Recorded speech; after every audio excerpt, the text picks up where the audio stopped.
Okay guys, so today I'm Eric from Multi Peoples and I'm going to review the Acer Aspire E15 laptop. And if you don't know a lot about tech, then I'll try to explain it. So I'll explain it like right now. Dictionary, duh. Anyway, now we got that out of the way. Let's start. Okay, so let's talk about the ports. On the left side, there are two USB 3.0 ports, one HDMI, one VGA, one Ethernet port, and one USB Type-C. The Type-C is the small one. And over here, these are your cooling vents to cool down your computer. And on the back, there's just a hinge. On the right side, there is the power supply port, a DVD reader, a USB 2.0, and one 3.5mm headphone jack. And on the front, there's actually an SD card reader and an LED light indicator. If you can't see that, I'll try to get it in there for you. Okay?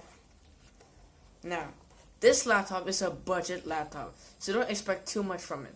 So now we got the ports. I'll tell you the specs now. The specs. There is an i3 7100U processor, which is the latest i3 laptop processor. And I've heard it's better than some i5s. I don't know if that's true. It has 2 cores with 4 threads, and it goes at 2.4 gigahertz. And it has a discrete graphics. It has a dedicated graphics card. It has a NVIDIA GeForce 940MX with 2 gigabytes of GDDR5 of VRAM. It has 4 gigs of DDR4 RAM, and there's a 1 terabyte hard drive for storage. It has Wi-Fi and Bluetooth 4.0, so you can connect and stuff like that. And also, the screen is HD but not full HD. It's better than 720p, but it's not full HD, if you know what I mean. It's 1366 times 768, I'm sure. Okay, so now, am I missing anything? Let me check. I know a lot of stuff, it's just that I don't remember everything.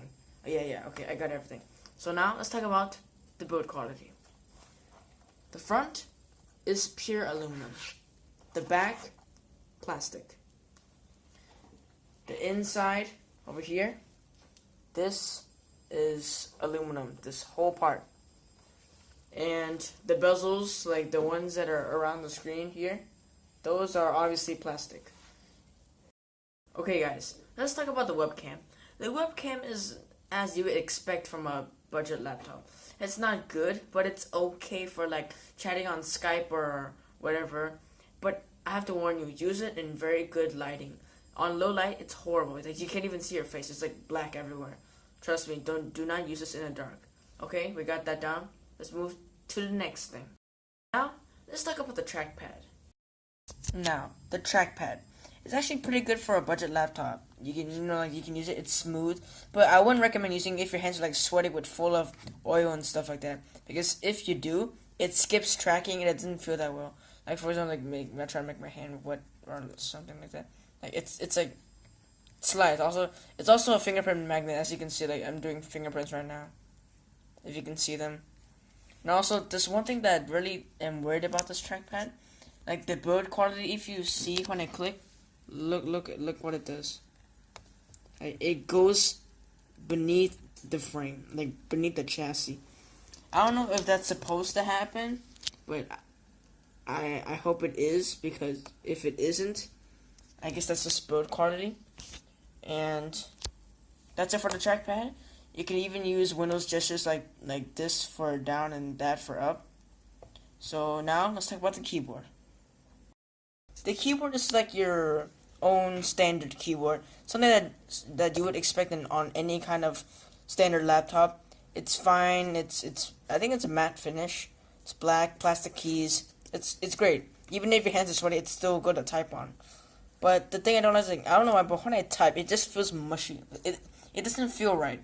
So it's good for traveling around, but I wouldn't recommend using it if you're typing long Word documents. Trust me, I've tried doing that, and I got so many mistakes. That's why I bought an external keyboard just in case like if I do it at home. But out like if you bring it around with you, then it's okay. It's good for that. You can do it for work. But there are two major complaints I have about this. One, the way to adjust the volume and the brightness. You have to do it by clicking on the FN key and at the same time hitting these very small keys.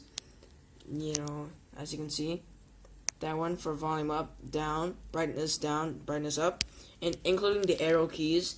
If you don't want to do 8, 4, 6, and 2, you gotta hit shift or like shift over here and hit on those keys, which I think is very, very annoying. But it's a budget laptop. What do you expect? Now let's go to the screen.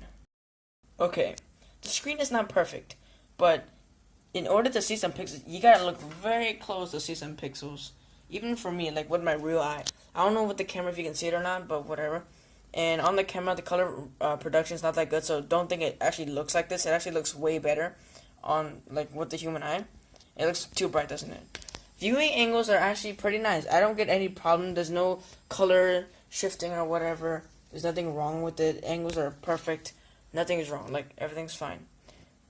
So, the only thing is, like, sometimes I get annoyed by seeing those pixels. Like, you might not be able to see them here, but, like, when I'm playing some games, because it has a dedicated graphics card, I see some pixels. Like, no matter how high the settings I put on, I just see pixels. It gets annoying, but it's okay. It's a budget laptop. What do you expect? It's great. It's fine. So, that's why I still like this laptop. So, now, we're done with that. Now, can it actually game? Okay, it has a dedicated graphics card, but it can game well, right? Well, not on every game. We're talking about the 940MX here. We're not talking about like the 1080 or like the 980M, okay? We're talking about the 940MX. You can run some games at decent frame rates, but I think Counter-Strike and like other old games that are still very popular, you can play them at high to medium settings, but other things like GTA 5 or Assassin's Creed, I think you gotta lower it down a little. So, I bet you want to see some benchmarks, but I'm sorry, that will be in another video. So, see you next time. Benchmarks next time. Guys, before you go, actually, if you're getting confused, like, in the title, it says multi-tech. Like, don't assume that there's gonna be a multi-tech channel. I just put that down because, like, multi-people's tech time, it just sounds wrong. So, like, I'm actually thinking if I get more tech like this, I might make a separate channel called multi-tech. That's why I put that down. But for now, don't get too confused. When I get more tech, I'll tell you. Like I'll make a video on multi-people's. Multi-people's is like the central place where we communicate. So just check that out. I'll tell you when. But for now, don't expect anything too big. Okay? So see you guys next time. Like and subscribe.